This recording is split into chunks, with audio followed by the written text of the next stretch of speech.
Daniel Carotis, vous êtes le président du directoire de la Banque Palatine, C'est ça. qui est un nom très élégant. N'est-ce pas? Voilà, qui est en fait non pas une filiale, mais contrôlée pour une bonne partie par les caisses d'épargne. Caisse d'épargne Banque Populaire, plus exactement. Voilà. Et donc, en lisant ce que la presse avait écrit sur votre parcours, il y avait cette astuce, évidemment très drôle, un écureuil pour faire rebondir la Banque Palatine. J'ai lu aussi que votre épouse est elle-même dans le même secteur, ce qui est tout à fait redoutable. La banque et la finance, elle est prof d'économie. Voilà, à Reims. À Reims. Bien.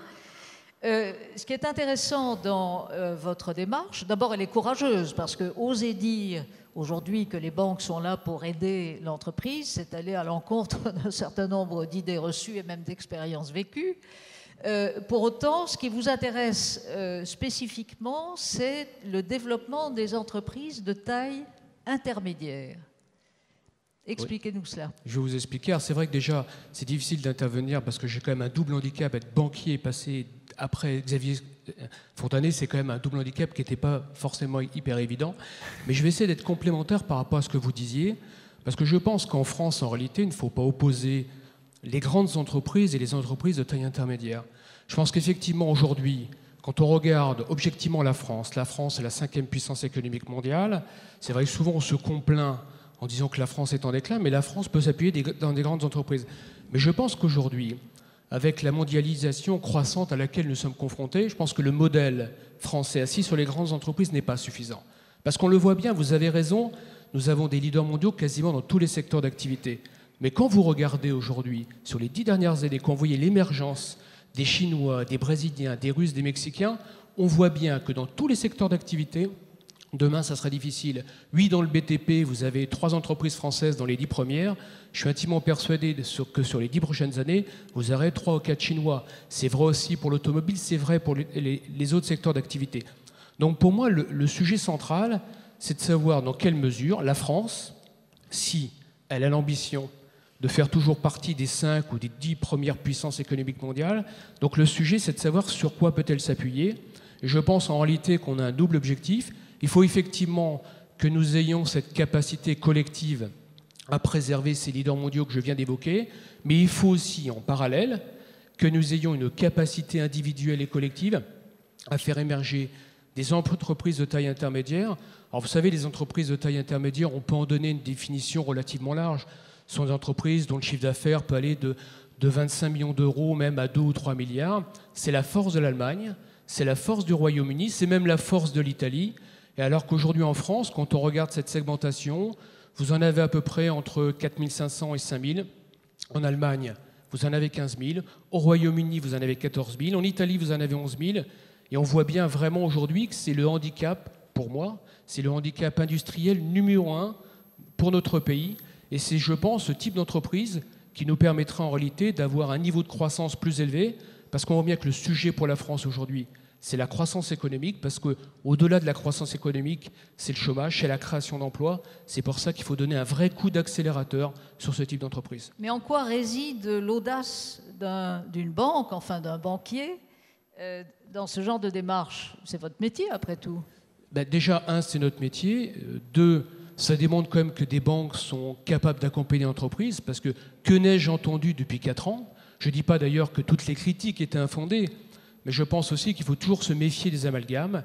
Donc la banque, ce n'est pas la finance. Il y a de la bonne et de la mauvaise finance. Et c'est vrai que nous, notre rôle, c'est de les accompagner, c'est de les faire grandir, de leur permettre effectivement de passer d'une taille de 50 millions d'euros de chiffre d'affaires à 100 ou 500 millions d'euros. Et c'est la raison pour laquelle je pense que la finalité d'une banque, la finalité d'un banquier, c'est être un partenaire.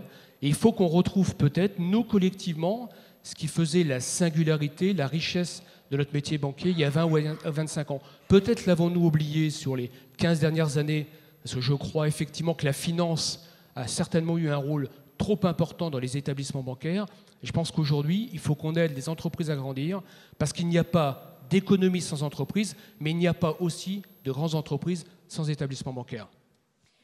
Vous parlez d'entreprises de taille intermédiaire en France. Jusqu'à quel point est-ce que c'est une démarche qui peut être européenne, qui peut être transfrontière, en quelque sorte, parce que là aussi, ça peut être un accélérateur bien sûr. de qualité et d'énergie. Bien sûr, mais d'ailleurs, vous savez, quand les entreprises de taille intermédiaire grossissent, elles le font souvent, bien sûr, via de la croissance organique, mais elles le font principalement via aussi des opérations de croissance externe. Dans le livre que j'ai écrit, qui est certainement de moins bonne qualité que celui de Xavier Fontanet, j'ai écrit plusieurs parcours de chefs d'entreprise qui sont aussi clients de la Banque Palatine. Il y a des parcours qui sont révélateurs. Je pense souvent, par exemple, la trajectoire de Moed Altrad. Moed Altrad, certainement que beaucoup d'entre vous ne connaissent pas.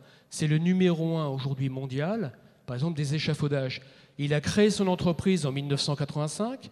Il est parti de zéro, il venait de Syrie. Et puis, progressivement, il a grandi.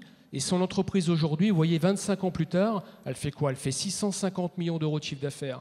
Et je suis intimement persuadé que si nous avons la capacité à l'accompagner en fonds propres, l'accompagner dans son développement commercial, c'est une boîte qui est leader mondial, mais qui a même la capacité à doubler son chiffre d'affaires. Et s'il a réussi à passer de 25 millions de chiffre d'affaires à 650, c'est via des opérations de croissance externe. Là, il vient de racheter une petite boîte en Turquie. Je sais aussi qu'il a des velléités pour acheter des entreprises dans l'Europe de l'Est. Donc, vous voyez que les leviers de croissance externe, les leviers de partenariat aussi avec des entreprises européennes, c'est ce qui permettra à la France de faire émerger des entreprises dont on a absolument besoin. Parce qu'après, on peut réfléchir à l'infini sur les voies et les chemins qu'on peut prendre. En tout cas, moi, j'ai une conviction, c'est qu'il n'y a pas d'autre chemin, en tout cas pour la France. Il faut qu'on fasse émerger ce type d'entreprise, parce que c'est ce type d'entreprise qui nous permettra vraiment de continuer à peser, parce que si on fait, vous savez, des projections sur 25 ans, je trouve qu'on ne les fait pas suffisamment. D'ailleurs, les politiques n'en parlent jamais, et pour cause, entre nous quand même. On voit bien que la France, son sujet, ce n'est pas de demeurer la 5e puissance économique mondiale, c'est de rester dans les 10 premières. Et pour ça, il faut vraiment qu'on ait une politique industrielle qui soit donc axée sur les entreprises qu'on n'a pas l'habitude de voir, sous les projecteurs, en tout cas des journaux ou des magazines télévisuels. Mais vous dites une politique industrielle, pour rebondir sur ce que disait tout à l'heure Xavier Fontanet, c'est-à-dire que vous, banquiers, vous pensez que c'est à l'État d'impulser une dynamique favorable aux entreprises. Alors que votre exemple de l'échafaudage créé par ce Syrien prouve bien que ce n'est pas l'État qui est intervenu. Non, ce n'est pas l'État. Je crois d'ailleurs effectivement que le rôle de l'État-providence, pour moi, est derrière. Et je pense qu'il faut effectivement qu'on s'affranchisse progressivement de l'État. En revanche, l'État peut donner une impulsion. Il peut montrer le chemin. Par ailleurs, si vous prenez d'ailleurs le cas de Moed Altrad, on voit bien qu'il s'est construit tout seul. Néanmoins, vous avez dans son capital le Fonds stratégique d'investissement, le FSI. Le FSI a été créé par l'État. Donc on voit bien en réalité que l'État, malgré tout, peut être un aiguillon qui peut nous permettre effectivement d'infléchir une politique industrielle qui a porté ses fruits sur les 50 dernières années, mais aujourd'hui, effectivement, qui est arrivée au pied d'un mur. Il faut absolument la modifier. Donc l'État a un rôle majeur aujourd'hui, me semble-t-il, à jouer, justement pour faire en sorte de permettre la densification de ces entreprises aujourd'hui qui sont à un nombre trop limité par rapport donc, aux exemples allemands, britanniques et italiens que je citais tout à l'heure. Merci. Jonathan. Merci beaucoup, M. Kariotis. Donc 3 questions, 3 réponses du tac au tac. M. Kariotis, certains affirment que la finance est l'ennemi numéro 1 et l'ennemi public numéro 1. Quel est le vôtre? Écoutez, c'est ce que je dis, pas de stigmatisation. Moi, je rappelle simplement que le secteur financier, au-delà de la banque, le secteur financier en France, vous savez, c'est 1 million de salariés. C'est le 3e secteur privé. Donc, je veux dire, faisons très attention, c'est un secteur qui marche. Il n'y en a quand même pas beaucoup qui marchent aujourd'hui en France. Il faut le préserver. Par ailleurs, je dirais aussi, il ne faut pas confondre la banque et la finance. Je pense qu'en France, vous savez, on souffre d'un problème d'acculturation économique et financière. Vous savez, la banque fait son métier. Et en revanche aussi, il ne faut pas confondre la mauvaise finance et la banque finance. Quand j'accompagne une entreprise pour se protéger contre un risque de change, contre un risque d'évolution des matières premières, c'est de la bonne finance. Quand je spécule sur les dettes souveraines, c'est de la mauvaise finance. Merci. Vous avez écrit « La France qui entreprend ». Vous en avez parlé. J'ai envie de vous poser la question de savoir si la France est réellement une terre d'entrepreneurs. Si la France est une terre d'entrepreneurs. Oui, bien sûr. Oui, bien sûr, parce qu'on l'indiquait tout à l'heure, vous savez, vous avez un nombre de leaders européens et mondiaux incroyables, et parfois dans les secteurs d'activité que nul ne connaît. On voulait réaliser une opération il y a quelques mois. Je voulais d'ailleurs faire en sorte que via d'ailleurs la Banque Palatine, on puisse réunir les 500 ou 1000 leaders mondiaux dont nous disposons. Donc la France a une culture industrielle. En revanche, ce que je trouve, c'est qu'on ne met pas suffisamment dans la lumière justement ces chefs d'entreprise qui réussissent et qui sont souvent numéro 1 dans leur secteur d'activité. On ne parle que des grandes entreprises, on ne parle souvent que des excès des grandes entreprises, alors qu'effectivement, on a quand même des parcours de chefs d'entreprise en France qui sont absolument exemplaires et remarquables. Alors une dernière question un peu plus légère. Vous êtes ambassadeur de la ville de Reims. J'ai pu lire ça sur Internet. J'ai envie de vous poser la question, quel a été le moment le plus pétillant de votre vie?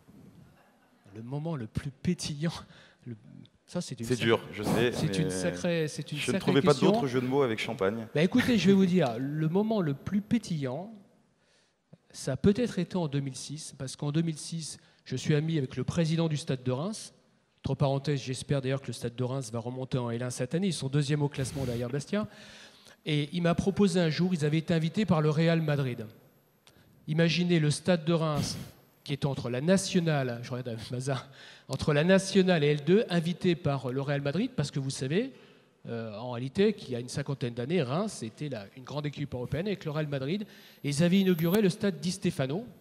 Et à cette occasion, ils ont invité le Stade de Reims, et j'ai accompagné une petite délégation du Stade de Reims. Nous étions 4. Nous avons été reçus comme des rois, d'égal à égal avec tout le staff du Real Madrid.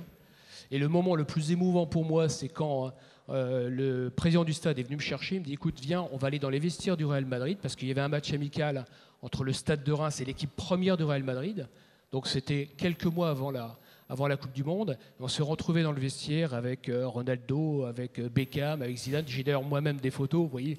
Et là, je pense que dans ces occasions-là, on redevient en réalité un petit gamin de 10-12 ans. Donc pour moi, oui, c'était un souvenir extrêmement fort. Bien, merci beaucoup, monsieur. Rien à voir avec le champagne. Hein. C'est un souvenir pétillant. Merci beaucoup, Daniel Cariotis.